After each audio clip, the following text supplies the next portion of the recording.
And some rocking and rolling and fence in the Great Peace March. They're camping under clear skies in the Mojave Desert about 4 miles north of Victorville. About 400 of the estimated 1,000 marchers arrived there yesterday, walking through heavy rain and strong winds that threw stinging dust and dirt.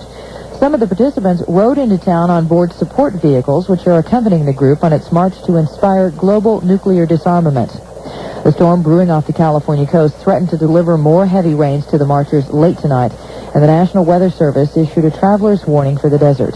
The marchers were scheduled to walk 18.5 miles on Monday from their camp near Victorville to a Federal Bureau of Land Management site about 6 miles from Barstow. About 600 of the original 1,200 people who left Los Angeles March 1st are still marching. They are now heading from Victorville to Barstow, the desert town about 90 miles northeast of Los Angeles. The marchers' ultimate destination is the nation's capital, where they'll present President Reagan with a letter calling for a nuclear disarmament. The organizers say they hope to influence public opinion in their favor along the way. Day of their 9-month journey, they face the possibility of 15 to 30 mile-an-hour winds and thunder showers. The marchers plan to camp a half a mile beyond Barstow College if weather permits. Promised land of Washington, D.C., and the reason is broken promises, the ones specifically related to financial support. If organizers can't get another $100,000 in pledges by tomorrow, the march will be over after just 120 miles. Today, the remaining participants are huddled at a barren campsite in the Mojave Desert, waiting for word. But the march doesn't yet have the insurance required to travel on state highways there. Could very well be a problem for the organizers of this march, who want very badly to walk all the way across the country. They're seeking to get insurance problems solved. They're working feverishly with Caltrans on this, and the march route has been changed slightly to minimize travel on the highway. Still, as our Ann Curry found out today, the problems are dulling the enthusiasm of the marchers. In 3 days, they've marched to the eastern edge of L.A. County. What do we want? World peace! When do we want it? Now! 1,400 strong, they concentrate not on the insurance troubles, but on the miles under their battered feet. How are you doing? How's your body? Very good. It's a little tough, but it's worth it. How many miles have you gone today? I don't know. It feels like 50, but I guess it's about 9. The man at the left of this picture walks with a cane. He is 78 years old and feels unstoppable. Really be out ahead of the room, the whole crowd, but we didn't want to leave them too far behind. They find great encouragement in the few who wave and cheer along the way. All along the streets, we get people clapping for us, waving at us. We give them the peace sign, they give us the peace sign right back. I think they're doing a good thing for our country. You know, that's what I always feel. Something. That's for sure. At least they're speaking their mind. Right.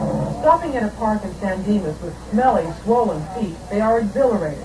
Hard teaser speaks for most.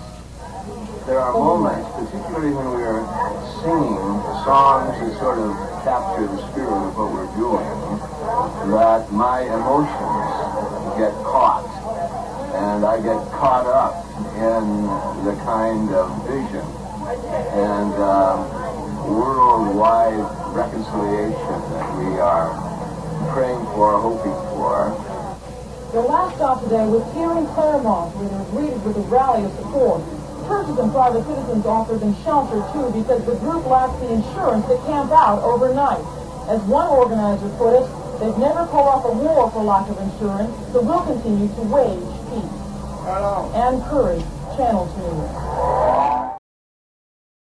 In spite of problems, seemingly unsurmountable odds, and an exodus by more than 200 fellow marchers, pro-peace demonstrators are marching once again tonight. Right now, they're taking their cause to 6 churches in and around the town of Claremont. Channel 11's Mary Ruth Carlton is there with this live report. Mary Ruth, where are you? Well, what you see behind me right there are all the people, the marchers, who are having a spaghetti feed tonight. They're very hungry, obviously. They've been marching all day long. And they rallied earlier today here in Claremont. This is the 3rd day of the March for Peace, and there are some problems. Some of those we talked to earlier today criticize the organization. They have dropped out. They say there hasn't been enough food, there's no sanitation, and that a lot of promises aren't being kept. Yet everyone here in Claremont was in very good spirits today, and tonight they're floating on air. They're buoyed by the turnout in this community. They've had lots of people show up to take people into their homes, to feed them, to give them showers. And in fact, people aren't going to have to be camping out tonight as they had originally expected. Joining me right now is Connie Shaw. She's a volunteer with St. Ambrose Church. What has happened here in Claremont? How did you get all these people to turn out and help the marchers? It's just been an outpouring of love from the community, far beyond anybody's wildest dreams. The request went out to the churches to provide food and shelter and showers for the marchers, and the response just overwhelmed us all. Connie, thank you for joining us tonight. Obviously, lots of people here tonight are having a better night than they thought they would. As I said, they thought they'd be sleeping here on the ground tonight. They're eating spaghetti. They're all going to go home with people. And it's been a great turnout for the Pro March for Peace here in Claremont. Okay. Good to hear it. Thank you very much for that live report. Nearly 1,000 are still in high spirits. This despite some obviously swarthy. They camped out today at Safety College. March organizers say the people who dropped out were upset with lack of supplies, insurance, and some disorganization.